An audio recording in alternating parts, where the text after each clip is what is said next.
प्रभात भोई और उनके परिवार की मिस्ट्री गुमशुदगी ने पूरे छत्तीसगढ़ को हिलाकर रख दिया था। प्रभात जो 53 साल के थे और एक सरकारी स्कूल में प्रिंसिपल थे, अपनी पत्नी झरना, बड़े बेटे उदित और अपनी बूढ़ी माँ सुलोचना के साथ पुटका गांव में रहते थे और छोटा बेटा अमित जो कि रायपुर में मेडिकल की पढ़ाई कर रहा था। एक दिन कुछ ऐसा हुआ कि उनके परिवार के 3 लोग अचानक गायब हो जाते हैं और उनके घर पे राख और हड्डियों के ढेर मिलते हैं। और ये घटना इतनी चौंकाने वाली थी कि उस वक्त पुलिस वालों से लेकर के बड़े बड़े अधिकारियों तक ये सारे लोग सदमे में आ चुके थे कि आखिर ये कैसा हो सकता है कि परिवार के अचानक 3 लोग गायब हो गए और उनके घर में हड्डियों का ढेर और राख मिलता है। और इसी के साथ एक बार फिर से इंसानियत के ऊपर सवाल खड़े हुए और ये घटना चर्चा का केंद्र बन गया। 12 मई 2023 की सुबह उदित भोई जो के प्रभात का बड़ा बेटा था, वो सिंघोड़ा पुलिस थाने पहुंचता है और अपने पिता प्रभात, मां झरना और दादी सुलोचना की गुमशुदगी की रिपोर्ट दर्ज करवाता है। और उसने बताया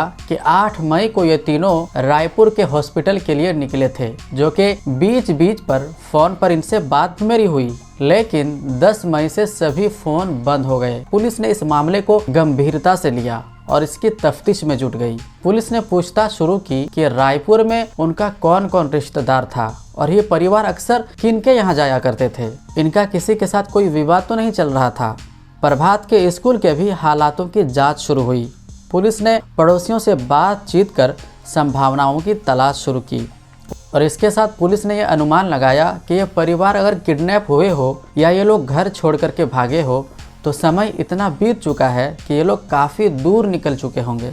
8 मई को माता पिता और दादी के घर से निकलने के बाद 4-5 दिन बीत चुके थे, लेकिन जब पुलिस की पूछताछ हुई तब जाकर के पड़ोसियों को मालूम हुआ, क्योंकि प्रभात अक्सर स्कूल आते जाते रहते थे और उनके परिवार के लोगों से, पड़ोसियों से बातचीत होती रहती थी। पुलिस ने स्कूल जा करके जांच पड़ताल शुरू की। वहाँ सब नॉर्मल था। पुलिस ने स्कूल में सब कुछ नॉर्मल पाया और उन्हें ये बात का पता चला प्रभात की पुलिस में किसी से कोई दुश्मनी नहीं थी। लेकिन पुलिस को एक बात खटकी कि प्रभात ने छुट्टी ली बिना बताए, जो कि ये चीज़ नॉर्मल नहीं थी। इस बात ने पुलिस के शक को और बढ़ा दिया और इसी के साथ 16 मई को एक घबराया हुआ आदमी पुलिस को फ़ोन करता है और घबराते हुए पुलिस को एक जानकारी देता है, जिससे कि इस केस में एक नया मोड़ आ जाता है। 16 मई को अमित भोई जो कि रायपुर में MBBS की पढ़ाई कर रहे थे, अचानक अपने गांव पत्रिक पुटका पहुंचे और पुलिस को बुलाया। सिंघोड़ा थाने की पुलिस जब वहां पहुंची तो वो क्या देखते हैं कि घर के दरो दीवार पर और फर्श पर खून के धब्बे लगे हुए हैं, जिनमें से कुछ खून के धब्बों को मिटाने की कोशिश की गई थी, लेकिन मिटाने वाला शख्स नाकामयाब रहा। अब इन्हीं चीज़ों को देखने के बाद अमित ने पुलिस को बताया कि 8 मई को उनके पिता के साथ मैसेज पर उनकी बात हुई थी, लेकिन उसके बाद से उनके परिवार के साथ उनका कोई संपर्क नहीं हो रहा था और जैसे ही वो घर पहुंचा तो घर पे ताला लगा हुआ था। तो अमित ने अपने चाचा से बातचीत करके घर के अंदर जाने का फैसला किया और चाचा की मदद से दीवार कूदकर घर में दाखिल हुआ। इसी के साथ पुलिस ने तुरंत फॉरेंसिक टीम को बुलाया, जिससे मामले में एक और नया मोड़ आया। और जैसे ही अमित घर के अंदर दाखिल होता है तो घर के पीछे के हिस्से में जो वहाँ पे एक बाग की तरह था, वहाँ एक राख का ढेर उसे देखने को मिला। जब वो वहाँ करीब गया तो जाकर के उन्हें वहाँ पर कई हड्डियाँ मिली, मानो वहाँ पर किसी को जलाया गया हो। और उन्हीं हड्डियों को देखने के बाद अमित को शक हुआ कि ये हड्डियाँ जानवरों की तो नहीं हो सकती है, ज़रूर ये हड्डियाँ इंसानों की मालूम होती है। और अंदर जाने के बाद लिविंग रूम और माता पिता के बेडरूम में खून के धब्बे मिले, जो दीवारों, बेड और बाथरूम तक फैले थे। घबराहट में अमित ने तुरंत पुलिस को बुलाया। जब पुलिस पहुंची तो फॉरेंसिक टीम के साथ घर की जांच शुरू हुई। खून के निशान और गार्डन में जले हुए हड्डियां मिलने से मामला और भयानक और गंभीर हो गया, जिससे साफ हो गया कि बहुत ही भयानक घटना यहाँ पे घटित हुआ है। धीरे धीरे पूरे गांव में भोई परिवार की गुमशुदगी का मामला चर्चित का विषय बन गया और ये चर्चित सिर्फ गांव तक ही सीमित नहीं रहा, बल्कि बड़े बड़े पॉलिटिशियन तक ये मामला जा पहुंचा और बड़े बड़े पॉलिटिशियन भी इसमें दिलचस्पी लेने लगे। उदित ने गुमशुदगी की रिपोर्ट दर्ज कराई थी, लेकिन अब यह मामला हत्या का लग रहा था। पुलिस ने साइबर सेल के साथ मिलकर एक टीम बनाई और प्रभात भोई के मोबाइल की टावर लोकेशन निकाली और पड़ोसियों के मुताबिक घर में 8 और 9 मई को घर से धुआं उठता दिखाई दिया, जबकि घर में 3 लोग नहीं थे। और इसी के साथ उदित की गतिविधियों पर पुलिस को शक होने लगा, क्योंकि 12 मई के बाद उसने बड़ी मात्रा में सामान खरीदा था। पड़ोसी हैरान थे कि उसके पास अचानक इतने पैसे कहां से आ गए। इसके बाद पड़ोसियों ने छोटे बेटे अमित को यह सारी जानकारी दी। जब पड़ोसियों ने अमित को बताया कि उसका बड़ा भाई उदित बहुत महंगे महंगे सामान खरीद रहा है, अमित को जब ये पता चला कि उसका बड़ा भाई उदित बहुत महंगे महंगे सामान खरीद रहा है, तो अमित तुरंत रायपुर से पुटका गांव पहुंचता है। इसी बीच उदित ने पड़ोसियों से कंपैशनेट अपॉइंटमेंट के बारे में भी चर्चा की थी, जिसमें किसी सरकारी कर्मचारी की मृत्यु पर परिवार के एक सदस्य को उनकी नौकरी मिल जाती है। और पुलिस ने प्रभात भोई की लोकेशन को जब निकाली, जो कि अमित और उदित का बाप था, उस घर का गार्जियन था, मालिक था, तो पुलिस को उसकी मोबाइल के लोकेशन रायपुर नहीं बल्कि उसी घर में उनकी लोकेशन ऑन दिखी और ये सारे इशारे उदित की तरफ थे। और 17 मई को पुलिस ने उसे हिरासत में लेकर पूछताछ की। घर के गार्डन में मिली इंसानी हड्डियों, खून के धब्बों और हालिया खरीदारी के बारे में सवाल किए गए।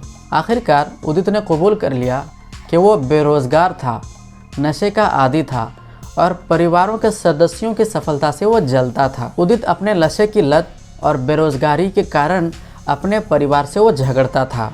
वो अपने माता पिता से पैसे भी मांगता था, लेकिन परिवार के लोगों ने उनके इन बुरी आदतों को देखकर उन्हें पैसे देना भी बंद कर दिया था। इसी बात पर दोनों के बीच झगड़ा हुआ, जिसके बाद उदित ने सोचा कि रोज़ रोज़ इस अपमान से बेहतर है कि पिता को ही रास्ते से हटा दिया जाए। और अनुकंपा नियुक्ति का फ़ायदा उठाकर बिना मेहनत के नौकरी पाने की लालच उसके दिमाग में थी, मगर वो जानता था कि इस काम में माँ और उसकी दादी रास्ते का रोड़ा बन सकती थी। और इसी के साथ उदित के दिमाग में एक शैतानी ख्याल आता है कि अपनी माता और अपनी दादी को भी रास्ते से हटा देना चाहिए।